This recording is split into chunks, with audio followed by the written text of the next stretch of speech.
Hey everyone, welcome back to another episode on the podcast. I am super excited for this one because I have one of my good friends and someone that's been on the podcast a handful of times now. Her name is Adriana Andelkovic. She is a psychic, business and mindset mentor. She has some incredible psychic abilities and she talks about how she actually developed those and how she came about to figure out that she had those, how we can tap into our intuition, and how we can also follow our soul's mission in life. It's a really powerful conversation because Adriana has been so pivotal in my life in helping me navigate my soul's mission, but also I really wanted to take the time because I know her, we're close friends. I know her abilities and sometimes I don't get surprised by the things that she is able to do and see and come up with. So in this episode, I really wanted to come from the perspective of someone that doesn't know anything about the things that she does. And she actually performs a reading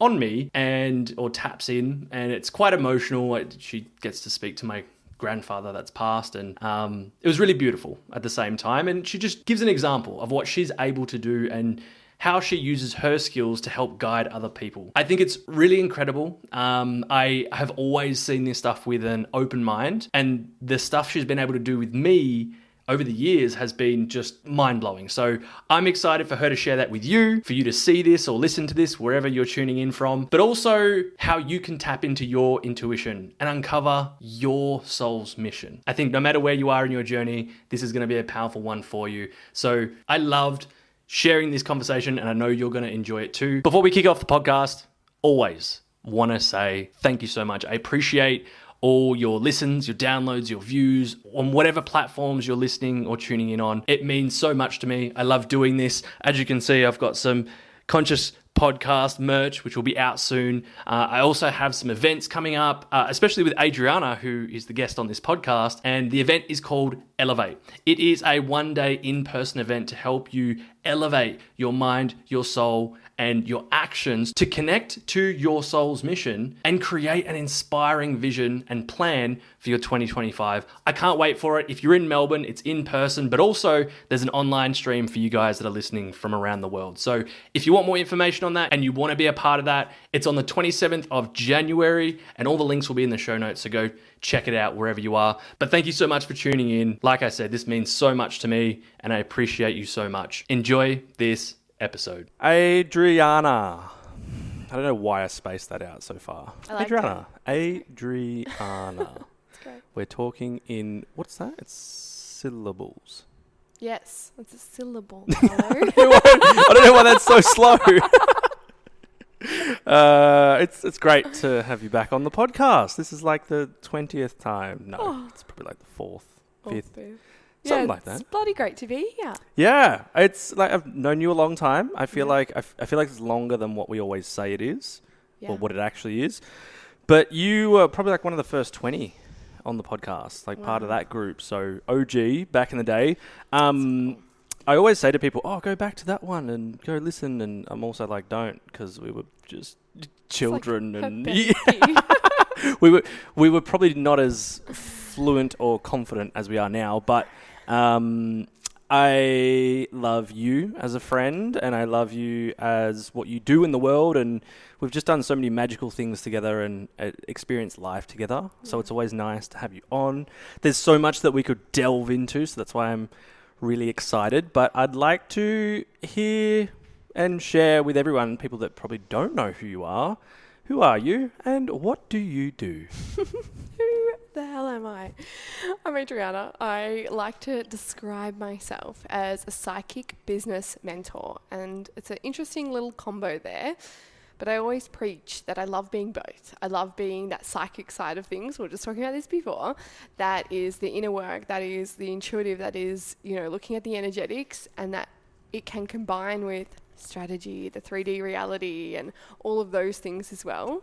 So I guess that is a mixture of who I am and what I do. But in what I really love to focus on is businesses. So people with small businesses that they're really passionate about, and I like to call it like soul passion. Those gifts you just get given in life, and it's like, you have to do this. You must work on this thing. It's not up to you. You have to do this.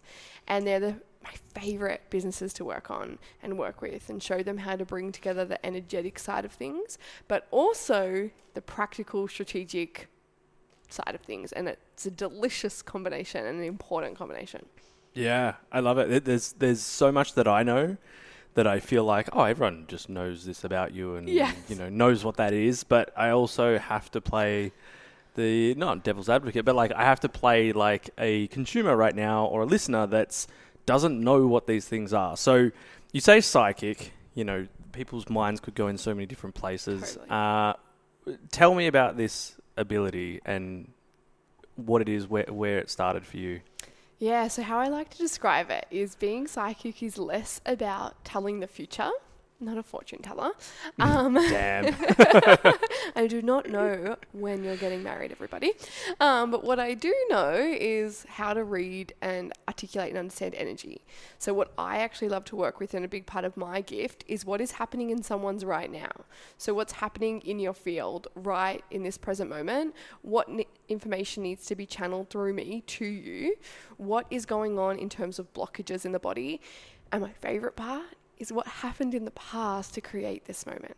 So I'll often scan through someone's history and say, when you were 4, this happened. Or when you were 7, your dad started talking to you like this. What do you think that's created right now? And time again, it's like aha moment after aha moment. And that is something I really, really love and cherish. So that's, I guess, how, I operate with it. But how it started for me is pretty wild. I was about 4 years old when I first started having, I guess what now I understand as psychic insights, but I had no idea what to do with them. I had no idea how to articulate them, explain them, and that's pretty scary. And no one in my family was really across this stuff. I probably lent into it for a few years and then switched off, like most people, for most of my life. And then it wasn't until my mid-20s, which was actually a long time ago now, but it wasn't until my mid-20s that I really realized what a gift it was. And now I've gotten to the point where I understand how I want to incorporate it into my work and why. Like, why is it so important to be incorporated? Yeah.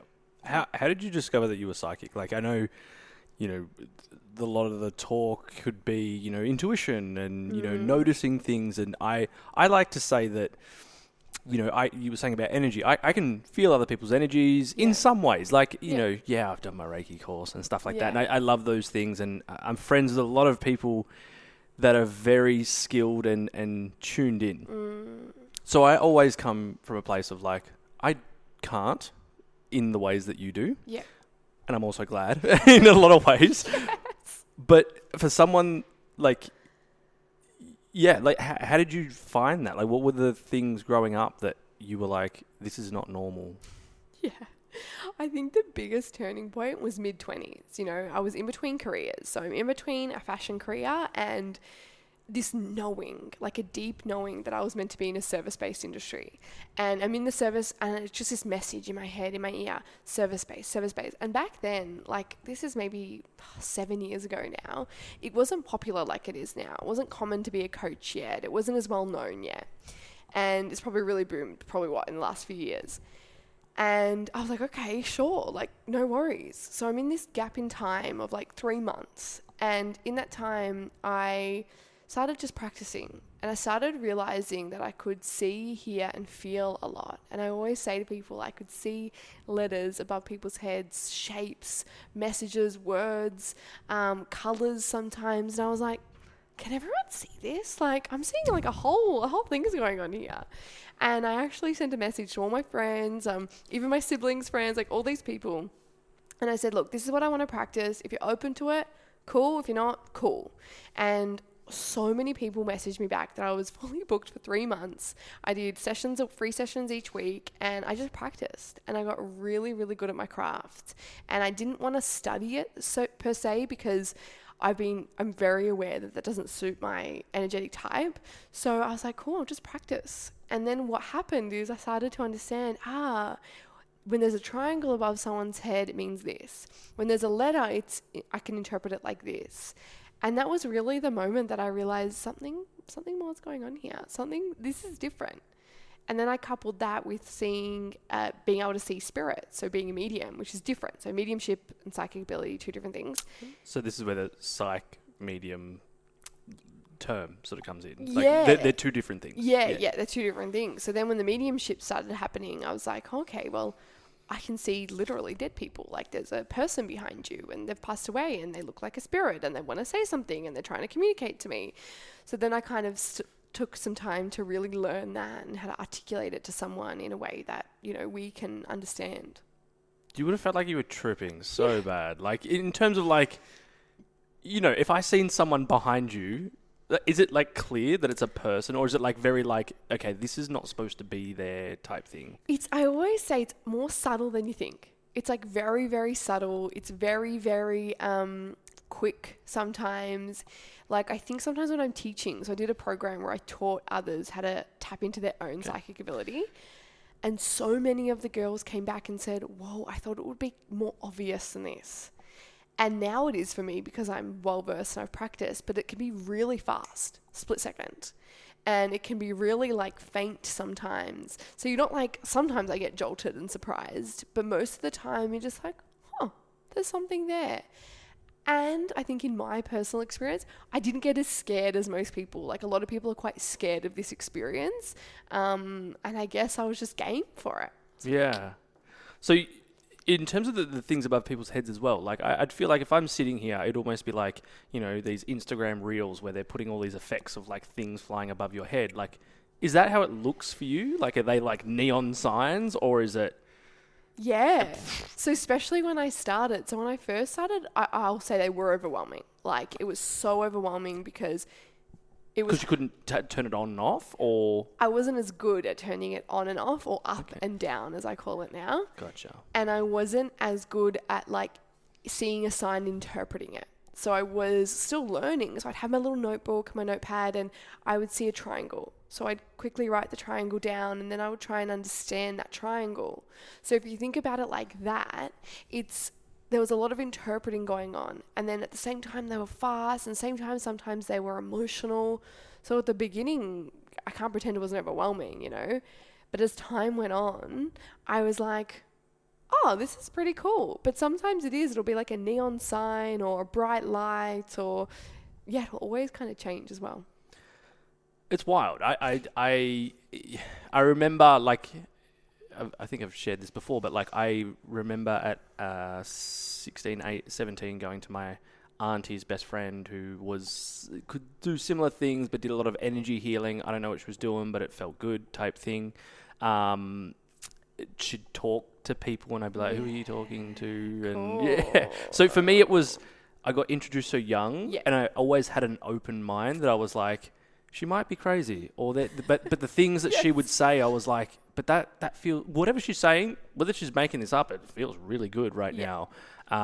Less in the way of, I've worked with Adriana and had a lot of readings, so it's like yours are more direct than some. You think of the typical psychic medium sort of thing, and you're like, what do you get in the newspaper, it's almost like you're going to meet someone today. And it's like, cool. That's what do I do with it's that? so generic. Whereas when you do it, it is sort of direct and specific for the person. So I think along my journey, meeting certain people, and I went to like, the Mind, Body, Spirit festivals in Melbourne, and, had some readings and stuff like that. And then meeting you and seeing your involvement, but also, having readings from you, I was like, it's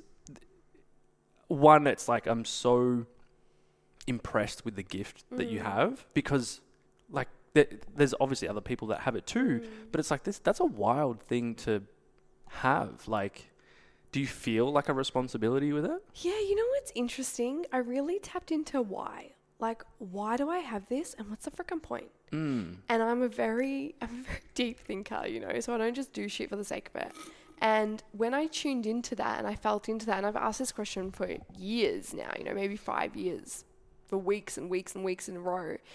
And when I really tuned into why is this important? I realized that it's the gateway and a gift to the root cause of what's going on for each soul. And I believe our purpose that we're here is for our soul to become more free. So if our soul desires freedom and psychic work can tune into what's blocking or stopping or getting in the way of our soul's freedom, then that's a cool freaking responsibility. Yes, please. Terrifying. And when I looked at it from that lens and I thought, well, why is this important? I don't want to just tell people that willy-nilly, whatever information like you were just explaining, right? I didn't want that. It didn't feel good when I was doing readings. People were like, when will I get married? And will I have when will I have my baby? I was like, how does this actually deeply impact your soul? And it still, to this day, like moves me to my freaking core, because when we look at it from that angle, we can say, oh my gosh, there's a block in your heart and it's creating this to happen in your life. And you need to look at this in your soul's mission. And this happened to you when you were a child and it's left an energetic imprint in your shoulder. How can we feel that so we can move that and dissolve that in the body and the energy body so you can live a freer life, so your kids can live a better life, so the collective gets to be more free because we're all energetic beings. And then that's when I realized this is bigger than me. Like, this is a responsibility and I'm here for it. Do you think we all have these abilities? Yes, but I've played with this theory. And again, like, I'm someone who's I'm very open to my perspectives. I'm always learning. And I don't believe anyone, if they claim they do, I think they're lying, knows the ultimate truth. But where I think we stand right now is that we all have it to an extent, but we don't all need it to the same extent. Because your soul, its mission isn't to utilize that the same way someone else's soul is. However, I think the more people can accept this, and I find this a lot in my work, and accept it as part of them, the freer they become, the freer their soul becomes, instead of shying away from it. It's part of our healing. Yeah. Are you open to doing something? Absolutely. On the podcast? All right. I'm an open vessel. Okay. Obviously, there's things you can't say, all right? Yeah. I know them. You know my life. I know them. Certain things. But I am open to, if you're open to... Yeah. Yep. I already started this morning, so I had a feeling. I was like, damn it. I was like, Can't I think hide. he's going to ask me. Psychic, what can I say? All right, let's tune in. So just so people get a feel for what I'm doing as I tune in, I'm almost leaning into Carlo's energy field. So I'm like imagining leaning forward into his field and looking around in his field. So I'll slowly start to feel his energy. I can feel it now. I'll slowly start to feel my hands warm up. I can feel that now. And I'll slowly start to look around him and I can feel his stomach turning a little bit. So What does that mean? I'll explain that too. It's the oat milk. It's the matcha. No, I actually feel fine, but anyway. So cool. So I just start to that's what I'm looking for. And then I'm slowly starting to feel what you're feeling. When I look in your field, it's similar to something I picked up on last time, but really strong. He actually came to me this morning as well, which is your grandfather again. Which one? And your mum's dad. Yep. And he came through this morning as I was getting ready and I was like, hi. And he came through last time. But what happens is sometimes they get stronger the more comfortable with me they get and the more comfortable they feel like the more messaging they need to say. So he stands currently behind your left shoulder, just behind you. And I think I mentioned this last time, the way you can actually turn to him more often and utilize him more for support, ask him for more things and things like that. But let's tune into what he wants to say. What is he here to share with us? So now, just so everyone can get a feel for this, I'm actually tuning in behind you. So I'm trying to tune into his energy versus your energy. But what we're looking for is we want him to share, what does he want to share with you? So I'll have a look for that. Oh, it's super sweet. Okay. So he's feeling very passionate, but what he's trying to really convey to you is that you were made for this. It actually always makes me fucking emotional every fucking time. That nothing you are navigating now is not on purpose. Mm-hmm. You're making me cry. Yeah. Gets me because I can feel them so deeply that even though sometimes it feels like it shouldn't have happened the way it's all happening, it's absolutely on purpose, and that you were made for this. You were made for what you're doing. You were made for the impact you're here to make. I'm coming to goosebumps. you were made for this. You were made to speak to people. You were made to change people, and you weren't made to not be known. And he's saying, I didn't understand this when I was here fully. I couldn't fully understand this when I was here because I only had such a limited access to my human. But he's actually done a lot of soul work on the other side. I can really see that and feel that. And he really gets it now. And he's with you and he wants to make it happen. But it's that reminder, of course, only the human, only us we have free will, can push it forward. But he really wants to say you were made for this and none of this was by accident. Why you're so emotional? Same. I think too, that's the beauty of actual spirit coming through. You know, when we feel that, it's that actual feeling of, you can almost feel the difference versus it just being information, you know, like it's that the transmission of that is beyond us. And that's what I love about it so much. So I'm so glad he came through for you. Thank you. Shall we have a look what if there's anything else? The above head stuff? That was interesting last time. That wasn't a podcast. That was more we were filming some of Adriana's content. And let's have a look. All right. So totally different energy when we're reading above you and around you, because it's usually more about like getting stuff done and taking action, which I love reading about because I love getting stuff done. So in this case, we're looking at above that shoulder, above the crown of your head, and above the other shoulder. So you come a lot in threes, and you also always show me things like triangles. I feel like you say this every time to you. I swear I don't say the same things to everyone. But yours above the shoulder, and then back to the above. So it creates a whole clean shoulder, a whole clean triangle now across your shoulders. So before, when we read you, probably quite a while ago, maybe early this year, it was a little bit more disjointed, and there was stuff that was like moving back and forward, and maybe we can even find the videos, but this is a lot cleaner and crisper and clearer now, which we love. So a solid shape is really, really good and something I love to see. And now let's have a look at what each point of the triangle means. So this is all in association with your mission. It's all in association with your impact, and it's all in association with like there's three main points to this. You know what these are, but these are the bits of that you need to fulfill. So I've talked a lot about how you're one to many. And this is a lot about that. 120, 120. Let's have a look. I get indigestion when I read, and that means there's a block. No. That we're working with lots of ideas, and you're someone who's lots of ideas.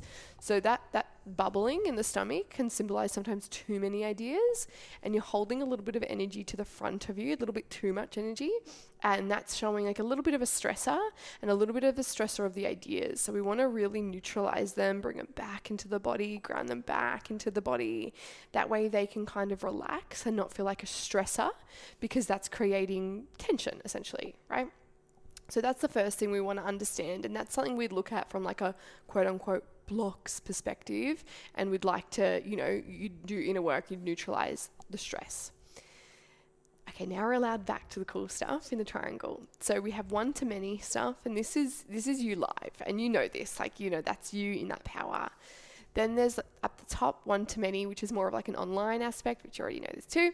And then, I won't get into any of the details. And then down on the other shoulder, it's something that I've also said before, which is more like written word, potentially some type of like book scenario. What else does it look like? Lots of space to write in it. So maybe some like blank lines are in it. So, journaly vibes. I'll say no more.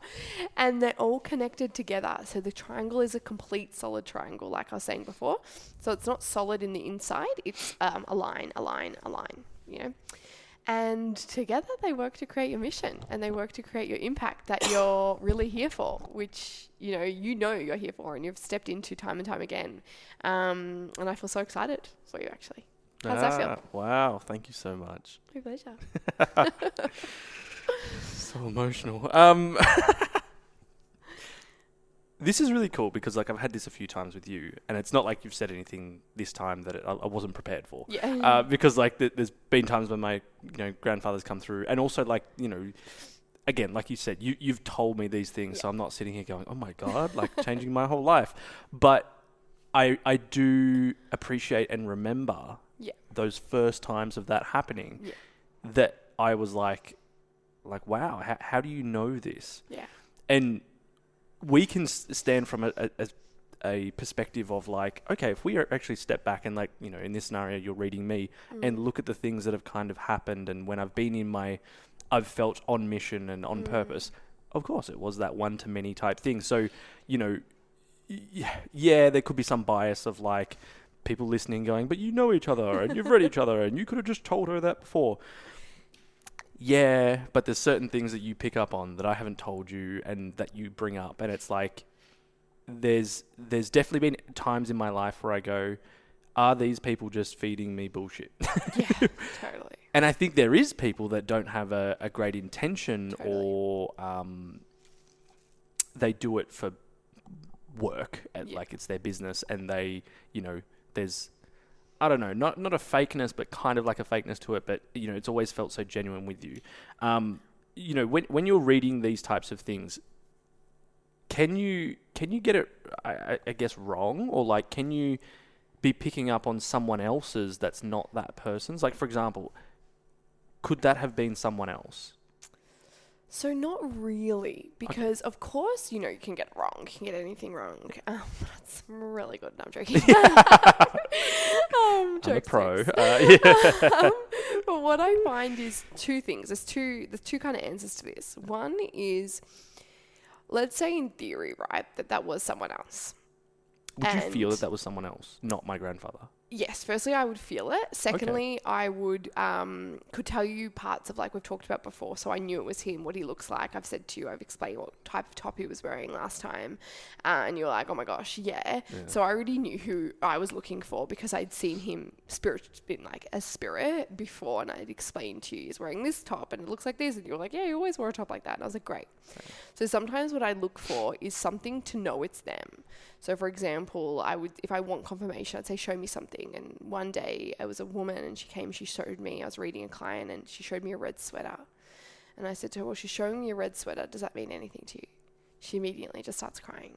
And she's like, the only thing I kept from my mum, only piece of clothing, was this red sweater. Wow. Does that surprise you sometimes where you're like, this can't just be me making shit up?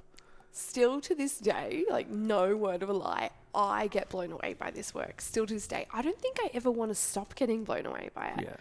Because I'm in awe. I'm in true, like pure awe of the experience. Like it's literally magic, right? Yeah. It's so powerful. And I don't read skeptics because it's a really energy sucking, like it saps my energy. Okay. But I will read someone who's open and unsure about it. So say they're open to it, but like, I don't really know how I feel about this. And I'll read that. But reading a skeptic is actually really energy sucking. And now I have really good spirit boundaries. I do not mess around. And that's something I had to learn over a really long period of time too, because you're not going to get a clean read. And a clean read is crucial as a psychic. So I'm very, very mindful of always clean reading. Okay. So even before we started this, I said to you, I need to shut my eyes for a minute because I knew there was one tiny thing off that was stuck in my jaw. I found it, I tuned it, I felt it, I muscle test. I was doing this, which is muscle testing. So when your hand breaks, you're clear. I checked if I was clear again, and then I was clean again. So I could go through. So I'm very, very big on making sure that channel is like very, very clean. To the first question though, what if you read a little off, right? What I often find is the interpretation can be off. So I'll give an example just from yesterday. Yep. I was in a reading with a client and we were doing a psychic read. So I was reading her field and I said to her, there's a lot of self-doubt coming up. The word is doubt, doubt, doubt. Your parents doubting you. You're about 7 years old, 10 years old, doubt. 18 years old, doubt. And she's like, oh, I had a pretty good childhood. And I was like, nah, I'm not letting you up on this. I said, go in further. And we went in further and she got really emotional and she's like, oh my gosh, my parents always used to compare me to my brother. My parents always used to say, he's better at this, he's better at that, he's going to get a better profession than you, you're just a whatever insert career she had. And she started getting emotional. And I said to her, we paused and I said to her, do you see how being compared like that your whole life has made you doubt yourself in the career you're in now? Has made you compare yourself to other people further along in your career? And she just felt so emotional. And we did a process around it. And she cried and she felt it and she let it be experienced through her body. And she was like, I never understood how those two were connected until this moment. So imagine if I had said, if I wasn't as well versed as I am, I would have said, oh, you're not getting the self-doubt thing. Oh, don't worry about it. Oh, it's the wrong read. But it's actually just sometimes the way I'm interpreting it or the language I'm using, because I'm a human at the end of the day, maybe is not getting the right way, or maybe I've been channeled a word that is important for the frequency of that word, but we actually need to unpack it. And that unpacking, that puzzle piece, we call it putting together a puzzle, is a really, really important. This is all like so interesting. And obviously there's people with different gifts and skills. Does this fall under, there's a clairvoyant, clairsentient, those things? Is it one of these? Yeah. So I don't actually teach through the clairs. So when I teach psychic stuff, I teach through what I'm given. Yep. And it's the same thing. Yep. Yeah. But it's just always how I've been shown it. So I like to say to people, you're the same thing as the clairs. So clairs are, you're either seeing it, you're feeling it, you're hearing it, you can taste it, etc. And I fall under most of the clairs. So I am seeing, so I'm very, very visual. I'm also hearing, so I'm super auditory through my ear. That's one of my strongest, but I'm also very, very visual. And then I'm also feeling. So I'm also feeling what you're feeling. So if I'm tuning into you and you have a sore shoulder, I have a sore shoulder. If I'm tuning into you, and I was reading a client the other day and I said, oh, there's pain, like I have this big shooting pain right here. Right? And I was actually quite painful. And she just looked at me like, I didn't know this about her. And she was like, that's where when I had breast cancer, they put a port in right there. And she showed me, she had this big scar right there. And I was like, wow, example, I still get blown away, you know. Yeah. And that's the feeling. And the feeling can be a lot. I also am really good at navigating it now. But then some people have more other things. They might have more just a visual aspect. They might have more of what I call the knowing. A lot of my clients are like, I just know. I'm like, amazing. That is also a gift. That knowing, that feeling of like, shoo, the knowing is also really, really important. I have less of that because I'm so interpreting messages in so many other ways so often. But I think it can be really helpful also for other people to know where they fall and know that they're all powerful and amazing, because I think it helps them accept and dive deeper into their own gift. Do you just sit there and like do this on yourself? Yeah, so I try. And I look in the mirror and just be like, whoa. Whoa. It's definitely harder. You definitely have like emotional bias towards yourself. Yeah. So yesterday as well, very busy day yesterday, I was, I could feel lots of tension in my body. I saw left side jaw trap down to my rib cage and down to my foot. And I was feeling really off, like really, really off. And I'm traveling at the moment. And I was like, okay, this is interesting. And I tuned in. I could feel it was in my stomach. I'm tuning in. I could get certain words. One word was people pleasing. So often I'll just get a hit of a word. People pleasing, control, and an old wound. They were the words I was given. And I was like, I'm stumped. What do I do with these? And I always know what to do. I've been doing this work for a really, really long time, and I teach processing it, etc. And I messaged a girlfriend of mine, and she's really, really good at this too. Shout out her. And we back and forth with each other on this stuff. Hey, Shannon. And I said to her, babe, like, can you get a read for me on this? This is what I'm seeing and feeling. This is what I think it's related to, but I don't know where to go from here. And she replied and got back to me, and she's also really good doing similar to what I do, and was able to get the word that I needed to hear. And I was like, great. So this is an example of how it bleeds into inner work and how it really bleeds into shadow work and that inner processing work. And the word that I needed to connect it all was responsibility. And as a child, I felt an over responsibility of my parents, particularly my dad's emotions. He was very up and down, very bipolar. So I had this sense of, if I'm good, if I have the right facial expression, if I am right, he'll be okay. Everything will be okay. So I took a lot of responsibility, and I noticed myself doing that. But what was interesting is when I dropped into process around it and I kind of tuned into my body, what did it need? My adult body, it didn't need anything. My adult body was like, we're cool with this. I've worked on this a lot, right? My consciousness was like, we're good. And then I felt this feeling of like kicking and screaming in my body. And I called in my inner child in front of me, and she was beside herself. She was like, we can't let go of this. I feel so scared. I feel this. And I let her actually just be in front of me and be in fear and be sad and kick and scream. And that inner child still exists, whether we like it or not, within us, experiencing what he or she experienced as a child. So I let her experience it. I let her feel it. And suddenly when we were done, I was able to comfort my inner child. I was able to give comfort to that. And I was able to bring it back to the present moment, re-regulate myself, actually co-regulate with her, which is pretty wild. Just like we co-regulate with a child, and then neutralize it in my body, and then feel safer in my body. It doesn't mean it's gone forever, but it means another layer of this particular pattern has been worked through. It's such a, like, a, you know, you don't, I don't know about you or anyone else listening, but it's not something I meet in someone or hear about in someone every day. Yeah. So it's like, you know, I then reflect on that and go, why was Adriana put on my path in my life? Maybe she is here as my guardian angel. Maybe Totally. she was put in my life to, you know, to help each other and to do these sorts of things and all that. Who knows? Well, maybe that's everyone you meet, good or bad, in those scenarios. But you were saying that, like, you use this now, and as I know, you use this to help people connect to their soul mission. What is someone's soul mission? So I like to look at it like a treasure map, a map that you uniquely get given as you. I love how much I lean forward when I tell these stories. I get so excited. Hey. So your soul's mission is your own unique treasure map. And when we look at that map, we see how is your mission compiled uniquely as you, and how do you want to translate that to the world, and how does it need to be expressed through you? So for example, someone's might be, like we said with you, one to many.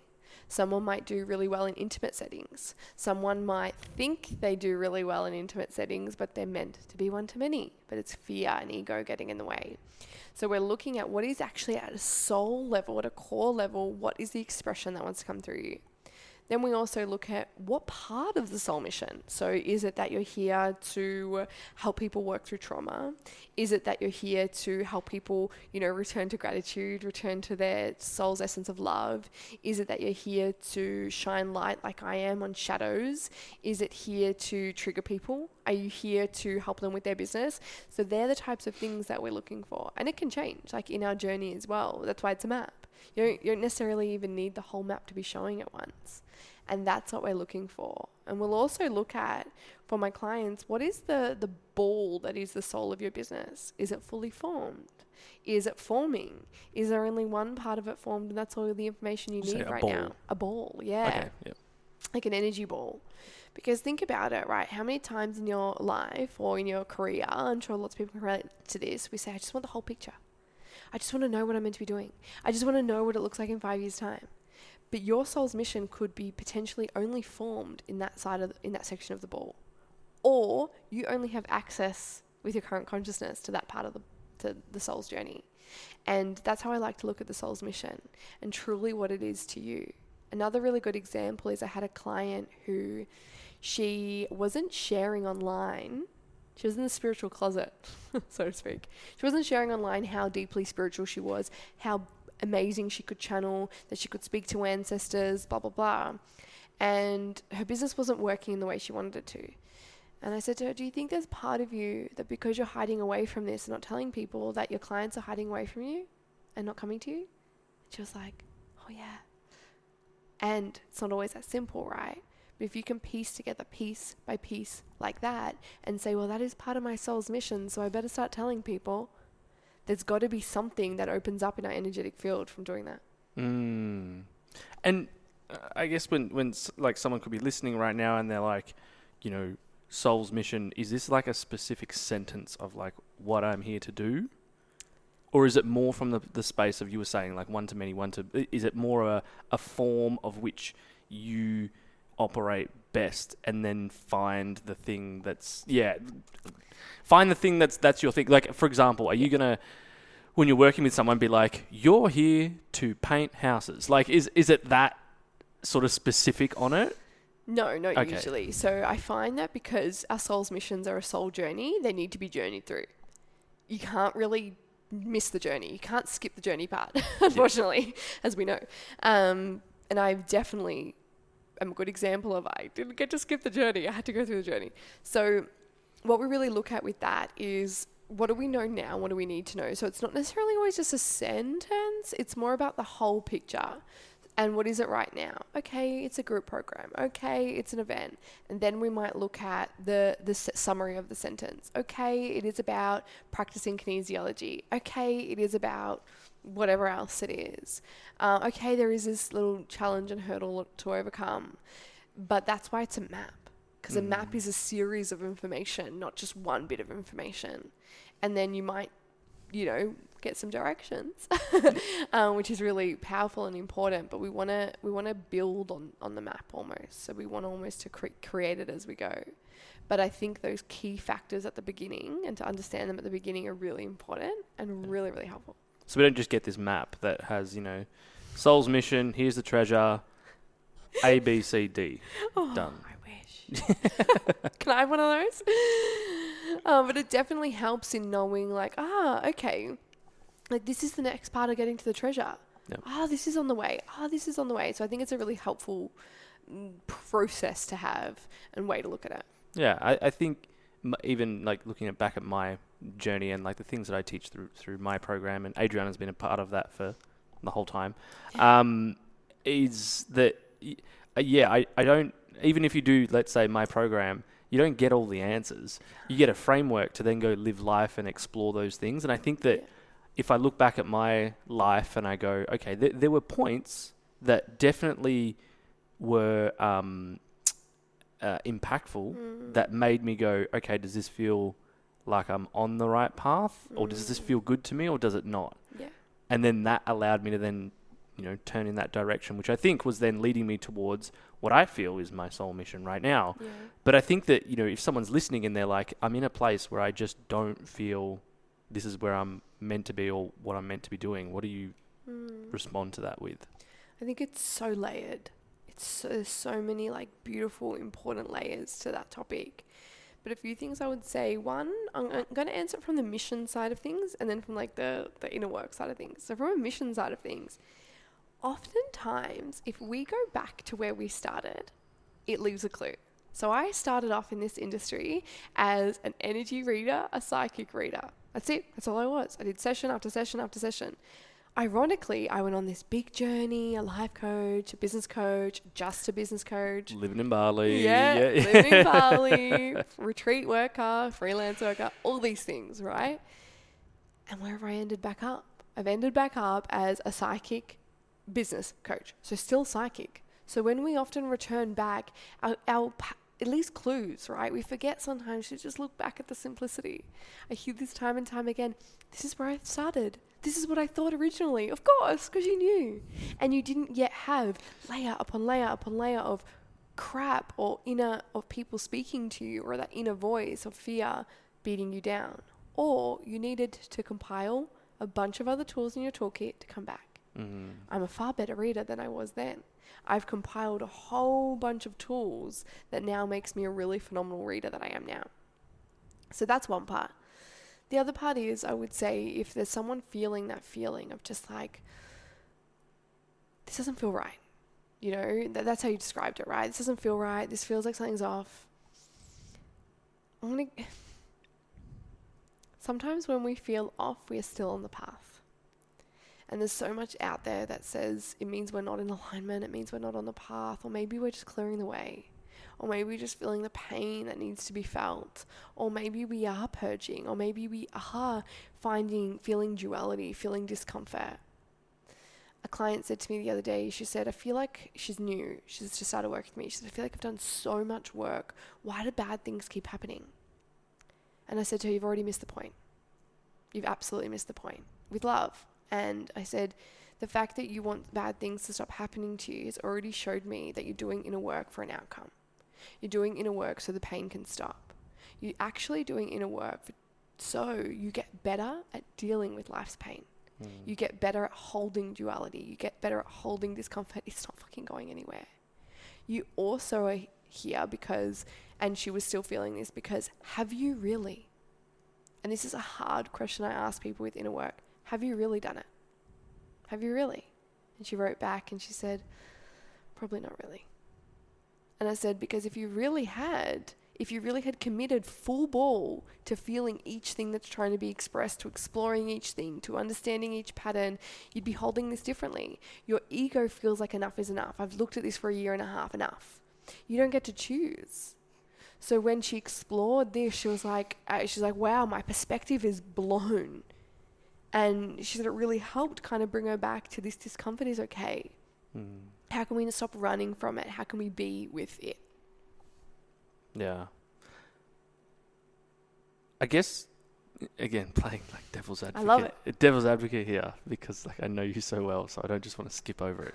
Is like if you have these abilities, if you're able to see these things, shouldn't you have all the answers and everything just work out perfectly because you're being told by spirit, by energy, by all these things? Has it all worked out like, you've got all the answers for you, your business, your mission? Absolutely not. Because guess what? I'm a human. We're humans. We're being given the blessing and the curse of being a human. This means that any reader, right? And this is why I'm always can be a bit of a skeptic myself. When people are like, oh, I know the ultimate truth. You don't. You know the truth based on your perception of what's happened to you in your life and potentially before that. You are putting it through a human filter by default of being a human being. You are using language in which you use. You are doing all of those things when you interpret the message. You're also putting it through like a thought pattern. You're still putting it through your brain, and you've still got some type of veil and wounding. At the end of the day, I am also a wounded person. I'm also a wounded person who experienced extreme emotional discomfort growing up, who's had lots of hard things happen to me. So by default, I'm flawed. So by default, we're not getting the exact answer. And I don't think we're meant to. And what if each bit of information just got us closer? And what if all the things that we think were a detour were all on the way? And what if each thing we think that was in the way was like helping us with something we can't even expect? And are we meant to experience all ease? I don't know. I think it can be easier. I think we can step into more ease. I think we can sometimes make our lives harder, but I don't know if we're meant to have all of that. So this is what I like to think about with people. And when we're doing this work, and that's why I always say when I work with clients, especially on inner work, don't come to me for all the answers. Come for me to support you in navigating, getting closer to your answer. Yeah. That's a great way to put it. Yeah. Because I feel like we when we're on our own, we're trying to do it, and it's just like I lean on you for support. Totally. I lean on those people close to me that are very thankfully very blessed in what they do. So it's like we're in the same sort of arena. But like for someone that doesn't have friends or a circle that are tuned in, like Adriana, Yeah. I won the lotto there. But it can be quite hard. Yeah. And difficult and challenging to notice these things if we don't have people that can reflect those to us, but we don't also feel comfortable in sharing to. Yeah.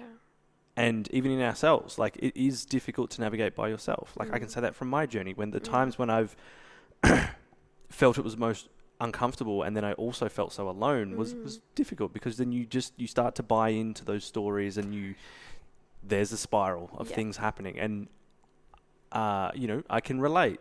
This year's been a wild one for both of us. Yeah. It's been a journey. Just made this explicit, but the side of it where I sit now, and like I was sharing this with you, is like I'm as difficult as it was, and no one's ever going to know your experience because there's, I could explain it word for word, but you're never going to know how someone feels in that moment because it's their emotions, their heart, their experience. And for me, going through that, I think it was one of the most hardest moments of my life this year. To now be at a point where I'm at peace and, listening, tuning in to these things. I've been running business for 8 years. Not in this space, but eight years of trying things and doing things. And one of those pivotal moments was going to an event in Bali with you and just seeing what was possible and that awakening something. And I think I wasn't afraid to learn. I wasn't afraid to dive into the parts that were uncomfortable in order to find the answers. And I think that for me, that evolvement to now where I do feel like, I'm not going to say it's easy. I can even share parts of this podcast. Like I started this podcast 6 years ago. And there wasn't this grand mission or purpose with it. It was like, I want to have conversations. Oh, look, podcasting looks really cool right now. I have friends. I want to have conversations. And it just started from that simple place. And it just kept growing and turned into a community and turned into events and retreats and all these types of things. And for me, there was so many challenges along the way, but it also, when I started sharing the conscious blueprint, it felt really good. It felt so natural. That was after that Bali event. And it was like, this is what I feel called to do, let alone the past 5 years of roller coaster that's happened. Started a business and then failed in that business and then almost got sued and then this and then this and this and having to fold that business and new business. And now I teach kids soccer and support work and all these things that I couldn't have known that they would be shaping where I am now. And am I in the soul mission, soul purpose? I think I am, because I've spent a lot of time in silence to feel that.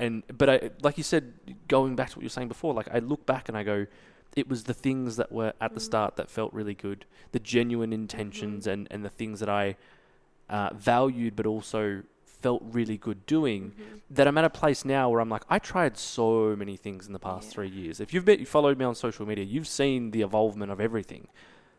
But it's in this time where I've done none of those things, it's kind of brought me back to, okay, what actually feels really good. And I'm not going to say it's been easy, putting up, the podcast. It still takes effort to do all of this.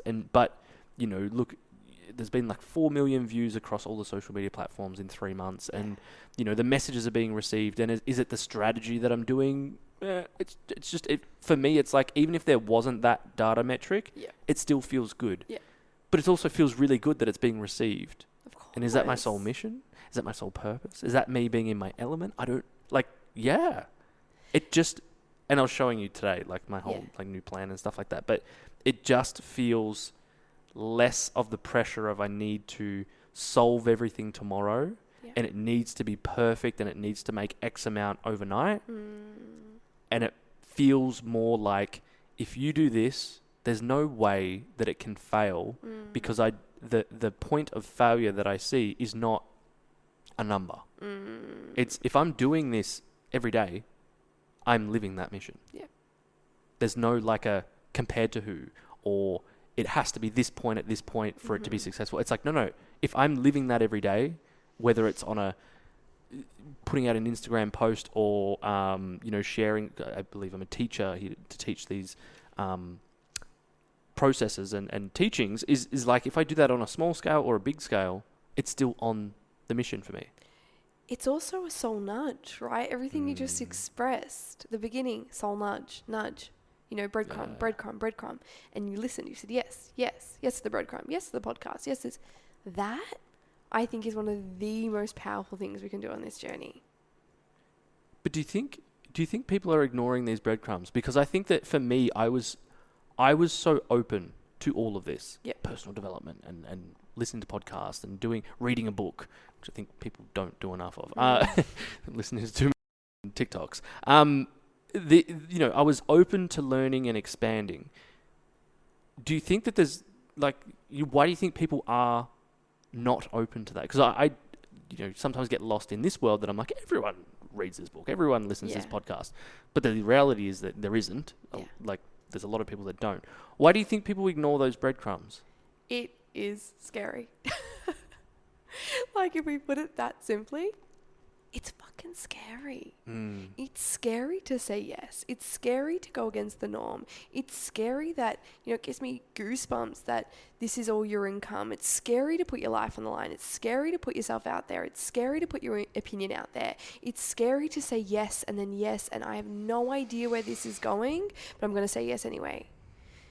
I don't know about you, but that can be really scary. And our mind is really clever. Our mind is so good at being like, don't do that. That's not a very good idea. Or like, are you sure? Our mind is sneaky and it's very intricate. It's very clever too. So often a client will come and say, no, it's my intuition. And I always say, you have ultimate choice at the end of this. But is it really? Is it really? Only you can sit with that. Only you will know. Sit with that. Is it really?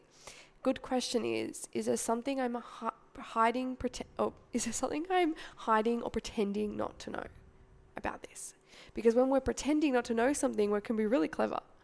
So I get them to inquire, I get myself to inquire with that question.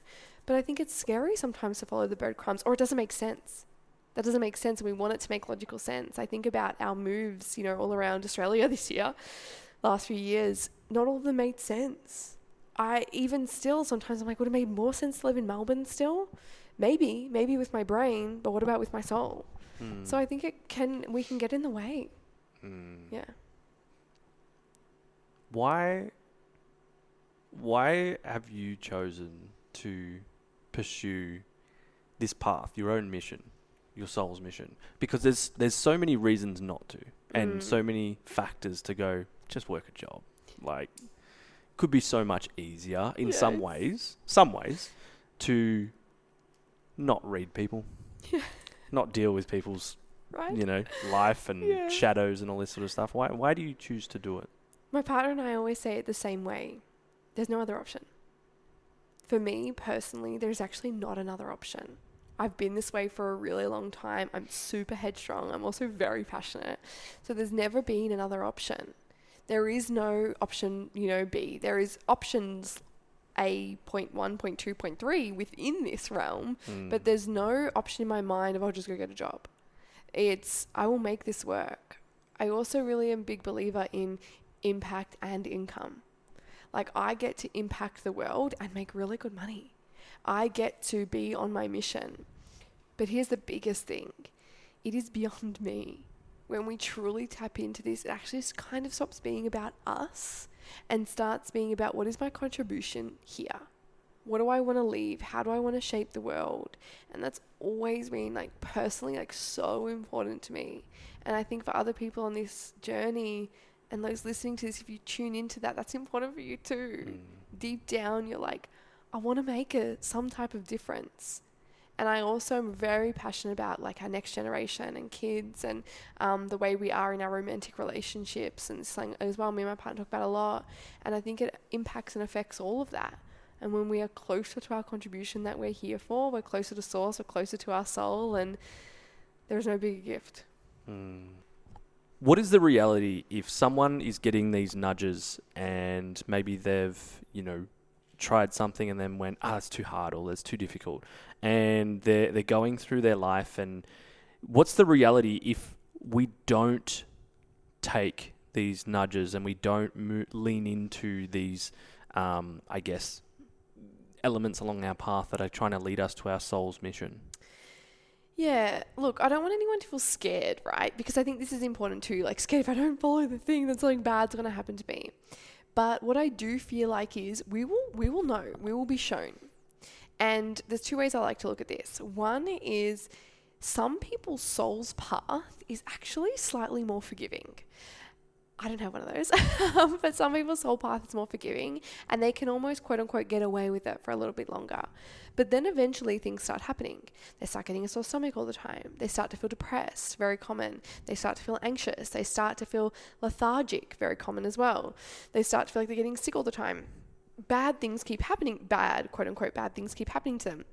What is happening is the universe, whatever we want to call it that's higher than us, is trying to get our attention. And our law of attraction, not the normal law of attraction that we learn about, our law of attraction, which is our reality ramping up around us to get our attention. So for someone that might be getting lots of sore stomachs or super lethargic, it's like, okay, where haven't I listened? What is this trying to show me? And then we get to go deeper and deeper with that and know that we get to go back. We get to say yes now. And then the other path might be really, really obvious. You know, you said no, you put it away, and then bang, something really happens that gets your attention loud and clear. But you've probably heard of the analogy, the feather, the brick and the truck. It means that first we get the little nudge, it's soft, then we kind of get hit by a brick, and then bang, there's a truck. And this helps us understand that there will be message after message, and your physical reality will try and get your attention. So instead of being like, why does this keep happening? We get to ask the question of, what is this trying to show me? Where is it trying to get my attention? Okay, maybe it's that. Okay, maybe it's because I didn't listen there.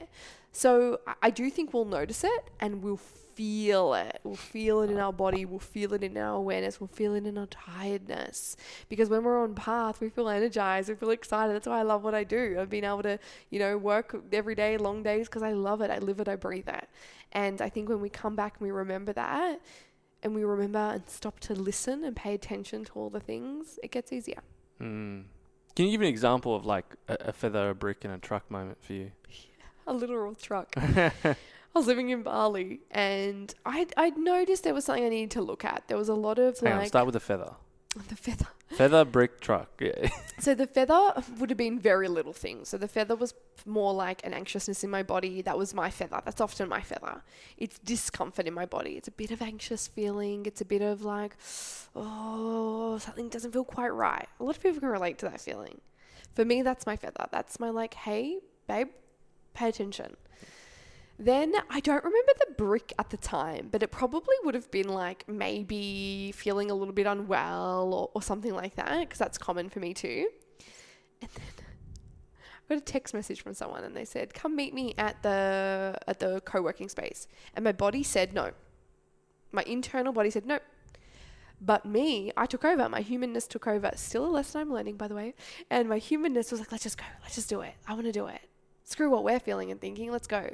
So I jumped on my scooter and I went straight into this intersection, and this little for a truck, big for a truck also, blue truck came and right in front of me, and we collided head on to each other, like straight on.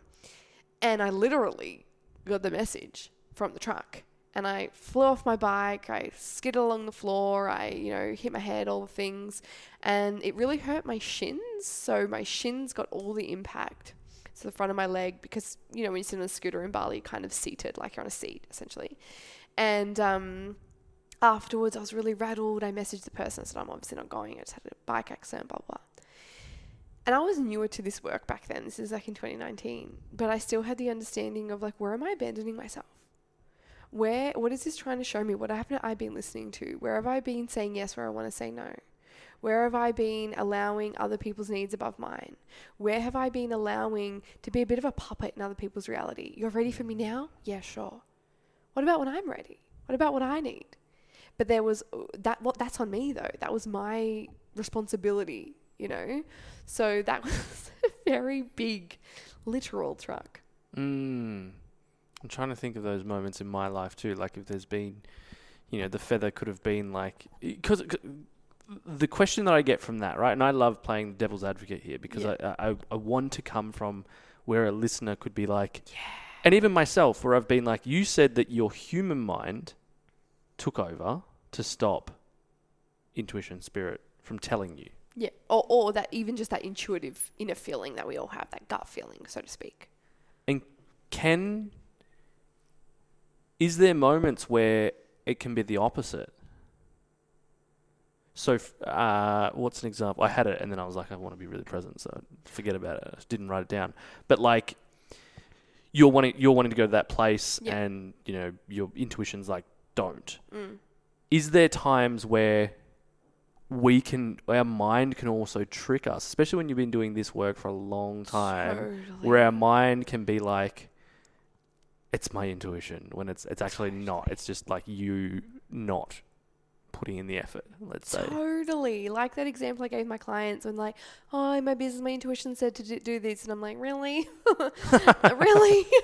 Sometimes our mind is really good at feeling like it is the intuition. But the other thing I like to think about here is to not complicate it so much for people. Like something I've really practiced as I've gotten older, I think in my 30s is like older, but older than I was, is that where have I complicated it? Where it could have been simple? Where could I trust it deeper where it could have been more simple? Because old me read into everything. And now I've started this new mantra. Everything's working out for me. Everything's always working out for me. Everything's just always working out for me. I don't need to understand it to a T in this now moment. This or something better. Amazing. Thank you for protecting me from something worse than this. Maybe I was meant to hit the truck. Maybe there was an accident waiting for me and this moves me every time down the road that I would have been put in hospital for. Maybe hitting that truck was the best thing that ever happened to me. I don't know. And there's beautiful fables around this because I think it helps us come back into, I don't know, and that's okay. But how do I believe deep into my core, and I say it every day, everything is always working out for me. Everything's just always working out. And what a good perspective. And I think it goes back to, is everything happening for a reason, or is everything happening and we're giving it reason? Yeah. And I don't know, because they're both great perspectives. Yeah. But the side of it is, if you don't have that perspective, then what's the opposite? To me, it's like as well, if I don't have a spiritual, let's call this, a spiritual quote unquote perspective, what's the point? Yeah. Why am I here? Why am I doing all this stuff? And to me, that doesn't feel like a very fun existence either. But where are we crossing a line? And this is where this conversation gets really fascinating. Where do we cross that line into making it all mean too much or being, la, la, la. Like, I'm just a gal at the end of the day. I watch Netflix at the end of the day just like everybody else does. And I'm okay with that. So how do we, find this line and remember to really enjoy this human experience at the same time? There's something you said in there and I wanted to point out. What did we start with there?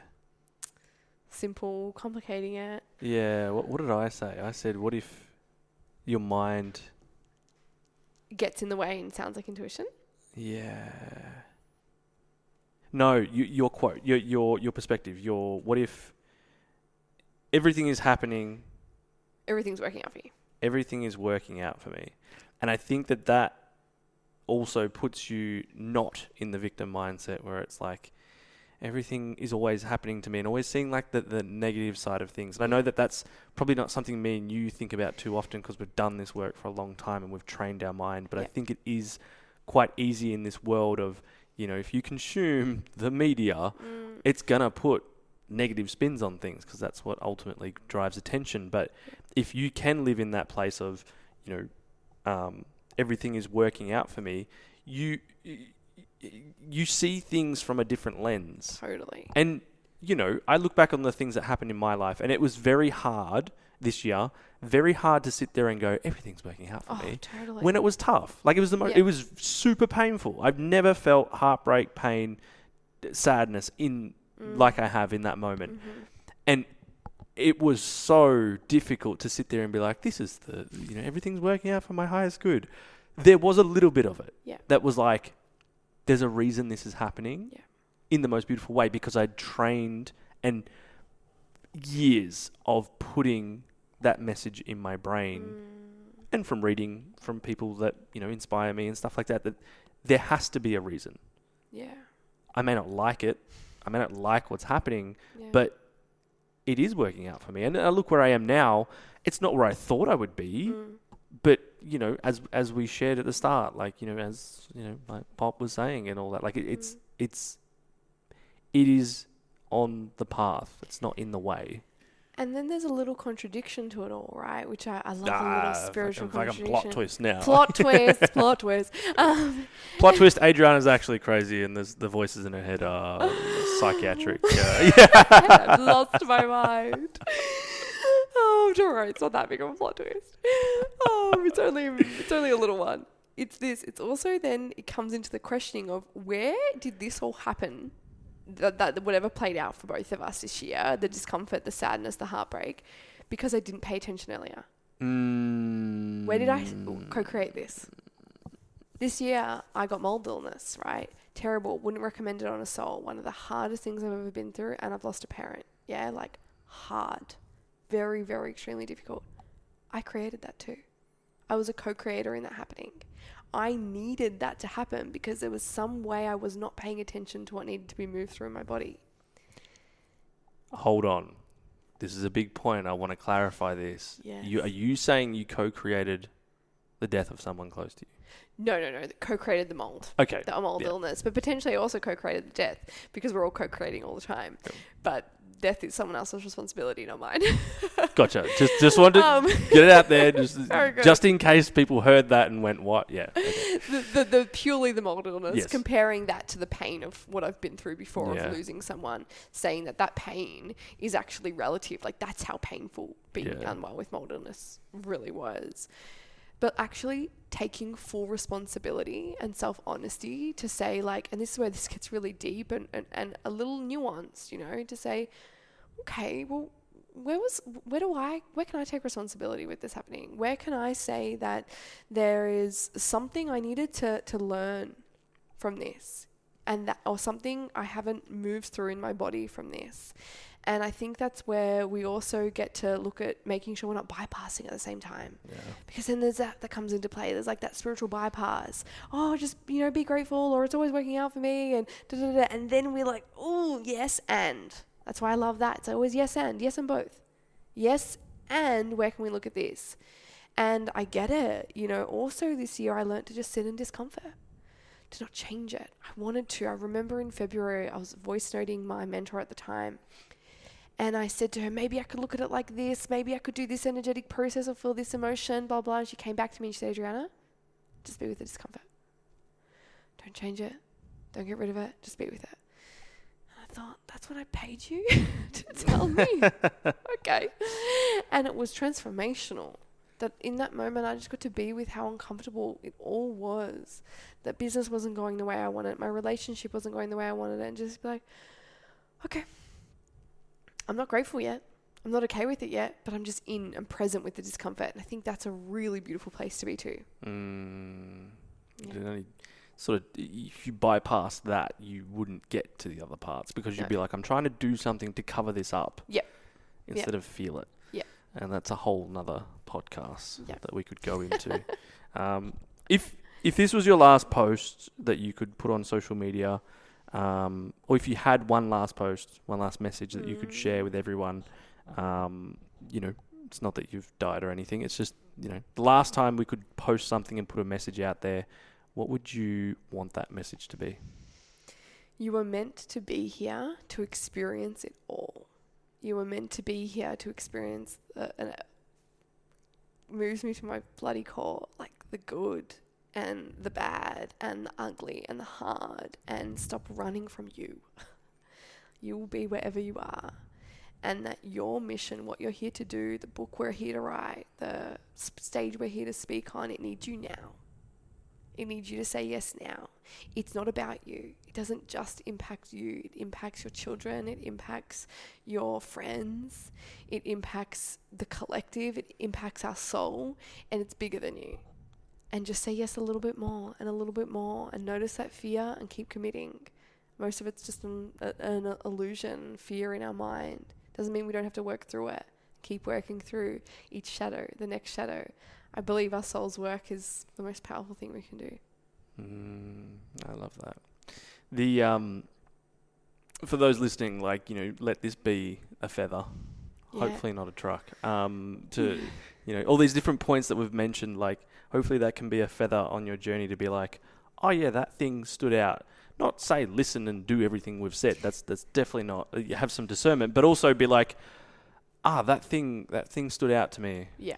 I think those little, this whole podcast is the conscious podcast to make you more conscious of the things in your life through other people's stories and their gifts and their wisdom. So hopefully there's some feathers and maybe some bricks. Maybe you need the bricks, but just don't let it be a truck. Yeah, good. As much as you can. I think sometimes we need the truck. Probably, yeah. I think the truck comes in, but I at this point in my life, feathers would be great. Yeah. Good questions breed good answers. So just ask yourself some good questions. Love that. Where can people find you, and what do you have coming out, and what are you doing that people can plug into? All about the gram land, so all about Instagram. I'm sure you'll pop it below, but it's Adriana with one N and loves. And Adriana loves. And I share lots there. I share business, I share strategy, I share a lot about my own journey, more and more actually, what we've been through this year. I share all of the perspectives, and I also eventually reply to everything. So you can always reach out if you want to explore any options that I have, readings, etc. But we also just started a membership, which is super, super awesome, which is all about bringing together both worlds. So our strategy with our energetics, so we can get real results in our business, so we can reach that 10, 20, 30K and beyond with that real focus on our soul's mission and what we're here to do. I love that. I love you. It always amazes me what you can tap into, your gifts, but also I'm so grateful for our friendship and, what we've been through together. You've always been there, when I've needed it type thing as well. And you've seen that evolvement from when you were the catalyst of that. You rang me, you're like, you need to come to this event. Yes. And I'm like, I don't have the money. And you're like, I'll send you the damn deposit. Just pay me back one and also get your ass here. And I think that, I don't let that down. And it's always something that I remember and, look at what we've been able to do since then. And I think, the value of having someone in your life that believes in you is just really, incredible. So thank you for believing in me and supporting me on this journey. Thank you. And thank you for always having me and letting me share this work. And, I'm beyond grateful for you too. I love it. Well, thank you so much for listening. If you, want to dive deeper into any of what we've spoken about, all the links will be below. There's lots that Adriana shares that will be of value. So do that. Go to the Instagram of The Conscious Podcast. All the little clips will be up there too. That's, on the least you could do. If you also want to share a review and rating and all that sort of stuff and share it on your story and all those things, it means a lot to me. It might take 1 second out of your day. But, you being here and listening is amazing. I appreciate you. And until next time, take care.